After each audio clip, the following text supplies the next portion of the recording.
నమస్తే. ఎందరో మహానుభావులు అందరికీ నా వందనాలు. యూట్యూబ్ ఛానల్ స్వాగతం సుస్వాగతం.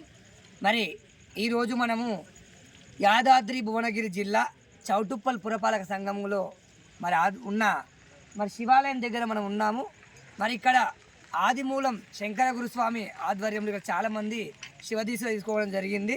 ఎంతోమంది శివస్వాములు ఇక్కడ మరి ప్రతిరోజు కూడా మరి దీక్ష పూజా విధానం కూడా చేసుకోవడం జరుగుతుంది. మనం ఒకసారి ఈ శివాలయాన్ని పూర్తిగా మీకు చూపించే ప్రయత్నం చేస్తాను. జై శ్రీరామ్. మనం ఒకసారి లోపలికి వెళ్ళే ప్రయత్నం. ముందుగా మనం అయితే ఆలయం ముందు ఉన్నాము. చక్కగా విద్యుత్ లైట్లతోటి మరి అలంకరణ చేసుకోవడం జరిగింది. మనం ఆలయం లోపలికి వెళ్ళే ప్రయత్నం చేద్దాం. ఓం నమః శివాయ, ఓం నమః శివాయ, హరిహర బోలే నమః శివాయ. ఆలయంలోకి అయితే మనం బయలుదేరి లోపలికి వెళ్ళాము. చూస్తున్నాం విశాలంగా మరి చాలా ప్రశాంత వాతావరణంలో మనకు శివాలయం అయితే కనిపిస్తూ ఉంది. మరి ఇక్కడ శివలింగాన్ని కూడా దాదాపు 5 సంవత్సరాల క్రితమే దాదాపు సుమారుగా ప్రతిష్టాపన చేయడం జరిగిందని చెప్పడం జరిగింది.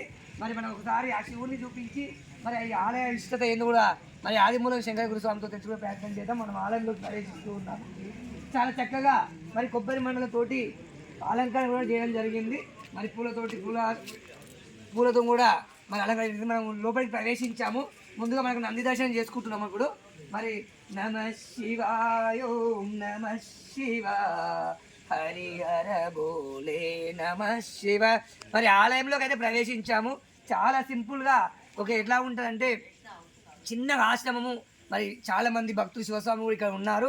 ముందుగా నంది దర్శనం చేసుకున్నాము. తర్వాత మనం ఒక శివుని దగ్గర కూడా వెళ్ళే ప్రయత్నం చేద్దాము. ఇక్కడ చాలామంది కూడా ఇప్పుడే మరి ఎంతో పుణ్యం చేసుకుంటే ఇక్కడ ఈరోజు అనుకోకుండా మరి వివిధ నిజామాబాద్ నుంచి కూడా ఇంకా వేరే పెనుగొండకి వెళ్ళి కూడా మరి ఈ ఆలయానికి అంటే ఈ ఆశ్రమానికి ఆలయం అనడానికి లేదు, ఆశ్రమం అని చెప్పుకోవచ్చు. ఎందుకంటే ఇక్కడ ఇంకా నిర్మాణం జరగలేదు.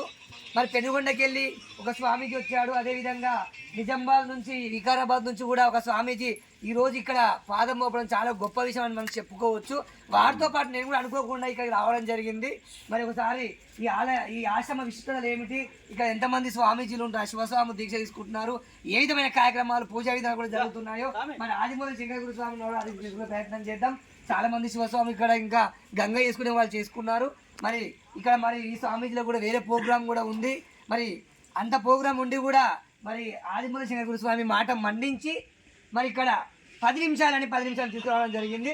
మరి స్వామిలలో డబ్బులు వస్తే వారు కూడా అమూల్యమైన ప్రసంగం ఇస్తారు. మరి వారి గురించి కూడా మనం తర్వాత ప్రసంగంలో మీరు ఉంటారు. ఇప్పుడైతే మనము ఈ శివయ్య కూడా చూసే ప్రయత్నం చేద్దాం.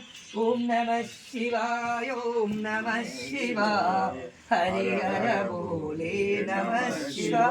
మరి మనం చూస్తున్నాము యాదాద్రి భువనగిరి జిల్లా చాలా సుదూర ప్రాంతం, 120 కిలోమీటర్ల దూరం మనం రావడం జరిగింది. ఇప్పుడు మరి ఇక్కడ చూస్తున్నాము ఇలాంటి అంగు అలవాటాలు లేకుండా మరి చాలా సింప్లిసిటీగా, అంటే వారికి ఉన్నంతలో వాస్తవానికి పెద్ద పెద్ద ఆలయాలు కట్టి పెద్ద పెద్ద ఆశ్రమాలు కట్టి పూజలు అందుకొని గుళ్ళు దేవాలయాలు కూడా ఎన్నో ఉన్నాయి. కానీ ఇక్కడ ఉన్నంతలో మరి రాయ పత్రమా పుష్పమా ఉన్నంతలో చక్కగా భక్తి శ్రద్ధలు లేకపోతే వేస్ట్. ఇక్కడ ధూపదీప నైవేద్యము చేస్తూ మరి చాలా చక్కగా లింగ ప్రతిష్ట కూడా చేసుకోవడం జరిగింది. ఆలయ విషయంలో కూడా మనం తెలుసుకునే ప్రయత్నం చేద్దాం. ఓం నమ శివాయ.